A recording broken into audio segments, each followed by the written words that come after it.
Bueno, muy buenos días, bienvenidos a este comentario para la liturgia de la palabra de este día, con la bendición del Señor para ustedes y para cada una de sus familias, augurándoles una bendecida semana y que el Señor acompañe en cada uno de ustedes ese ser testimonio de la fe y del amor de Él en medio de donde se encuentren, ¿no? Hoy encontramos en esta carta a los hebreos un bellísimo, pero bellísimo testimonio de la fuerza que puede producir la fe.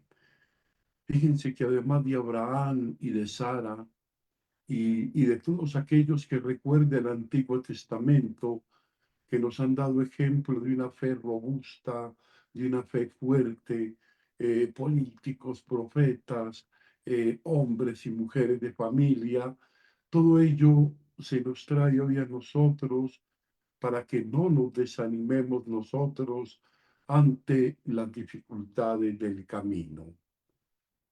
Es impresionante la enumeración de todo aquello que por la fe llegaron a ser estas personas: conquistar reinos, tomar animales, derrotar ejércitos enemigos, curar, resucitar. Y eso a pesar de las dificultades que también ellos experimentaron, porque fueron golpeados, flagelados, encarcelados, sentenciados a muerte, ¿no? O sea, no se trata de recordar a qué persona concreta corresponde cada una de las hazañas o de las penalidades, aunque algunas son fáciles de adjudicar. Es el conjunto el que impresiona y sirve de estímulo a los lectores de la carta y a nosotros. La fuerza que tiene la fe.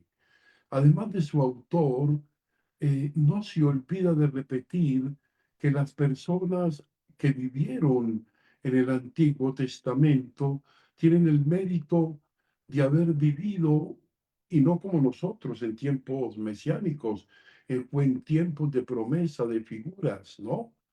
Eran en verdad peregrinos que no alcanzaron nunca la claridad y la seguridad que nosotros tenemos ahora. Ellos esperaban al Mesías y desde esa fe expectante, pero fuerte y convencida en el Señor, lograron superar grandes pruebas.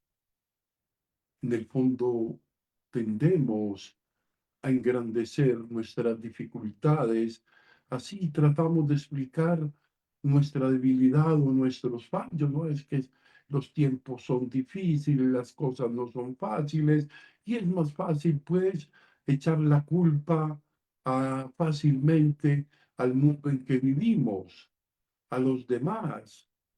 Deberíamos mirarnos un poco y desde la fe en Abraham y en todas esas personas que nos recuerda el Antiguo Testamento y en tantas otras del Nuevo Testamento y de la historia de la Iglesia, no somos los primeros que sufrimos para ser fieles con Dios. Los tiempos en que vivieron todas esas personas fueron tiempos muy difíciles y quizás de alguna manera más que los nuestros, ¿no? Lo que pasa es que simplemente tenían fe. A veces yo pienso que, y de hecho lo digo en la Eucaristía, cuando después de poner en alto el pan y el vino, el cuerpo y la sangre del Señor, yo siempre digo, Señor mío y Dios mío, creo, pero aumenta mi fe. Se fiaron totalmente de Dios y siguieron con perseverancia sus caminos. O sea, no miraban atrás, sino adelante, no se refugiaron en una actitud a la defensiva, sino que hicieron el camino con valentía, confiaron en Dios, que las cosas pueden irse superando. La carta dice que el mundo no era digno de ellos. Si creyéramos de veras en Cristo Jesús, porque conocemos y seguramente en nuestra historia, si miramos la fe de tantos que nos han precedido, padres, abuelos, conocidos, personas que han mostrado el testimonio de vida cristiana, diríamos, qué fe tan grande tenían estas personas, cuántas dificultades enormes, físicas, espirituales, materiales superaron. A veces nos superan las necesidades y a veces esa apertura en las necesidades nos hacen en ocasiones tomar decisiones equivocadas, ¿no? Tendremos que rezar con el salmo de hoy para arriesgarnos más. Sean fuertes, valientes de corazón los que esperan el Señor. Y yo espero siempre eso, ser fuerte y valiente en el Señor, esperar confiadamente en Él. Amen al Señor, fieles suyos. El Señor guarda a sus fieles. Luego tenemos un evangelio, es, una, es un escenario pintoresco, el que nos cuenta hoy Marcos, muy especial. Es, es un escenario muy especial el que nos cuenta Marcos el día de hoy, con el endemoniado de Geresa. Se acumulan los detalles que simbolizan el poder del mal. Se encuentra en tierra extranjera, un enfermo poseído por un demonio que habita entre tumbas y el destino de la legión de los demonios, de los cerdos a los animales inmundos, por excelencia para los judíos. Hay unos detalles propios del mundo pagano de entonces, un hombre poseído por espíritus inmundos, que luego veremos un poco cómo interpretar, ¿no?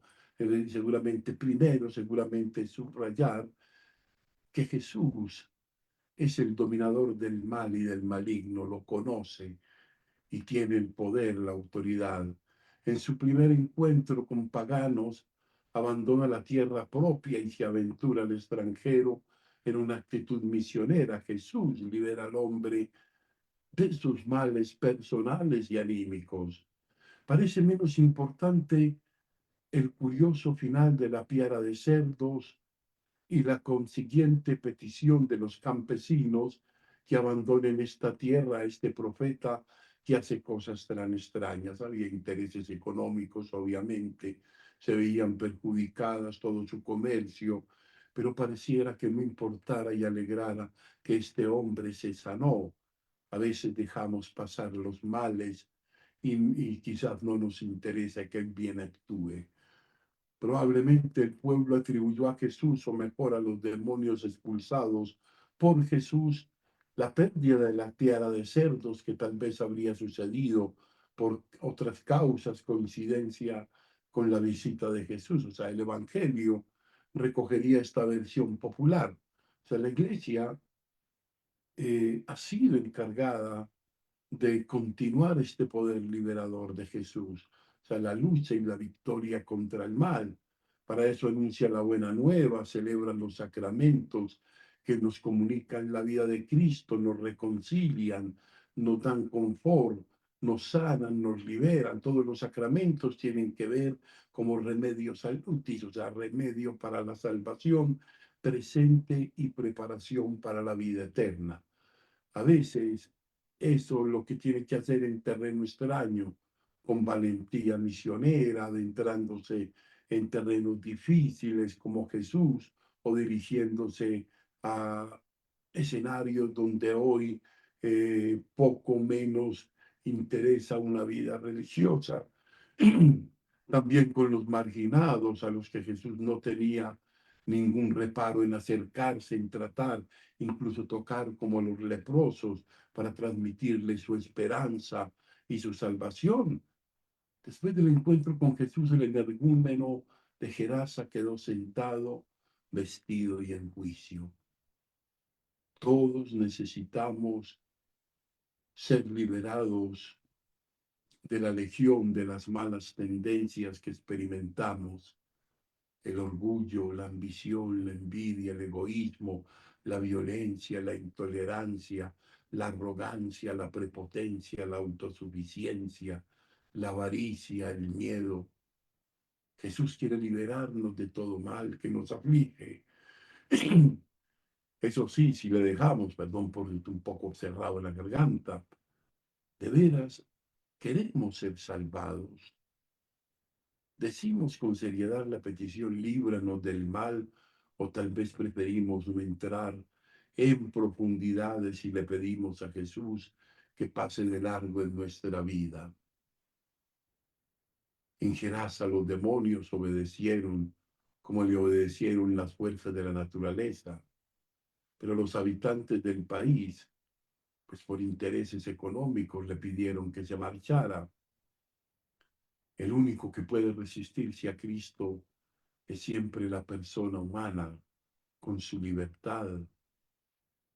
Y la pregunta es, ¿nos resistimos nosotros o nos dejamos liberar de esos demonios que a veces dominan nuestra vida, nuestro corazón, nuestra voluntad, nuestra libertad?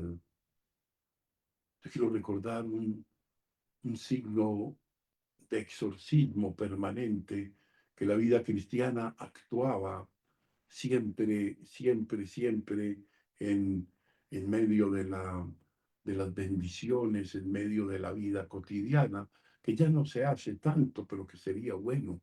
Es un exorcismo que menor, que llaman, menor significa porque todos lo podemos hacer, porque todo bautizado es profeta, sacerdote y rey, y en ese sacerdocio común en fe también en esa invocación que vamos a hacer para finalizar, digámosla todos los días, para pedirle al Señor que nos preserve del maligno, ¿no? Y es tan simple. Recuerden que la hacíamos permanentemente y con ella terminamos. Es esa que dice, por la señal de la Santa Cruz de nuestros enemigos, líbranos, Señor Dios nuestro, en el nombre del Padre, del Hijo y del Espíritu Santo. Amén. Entre el Señor a sanar y a liberar tantos demonios que hoy quitan la serenidad, la paz y la tranquilidad. Amén.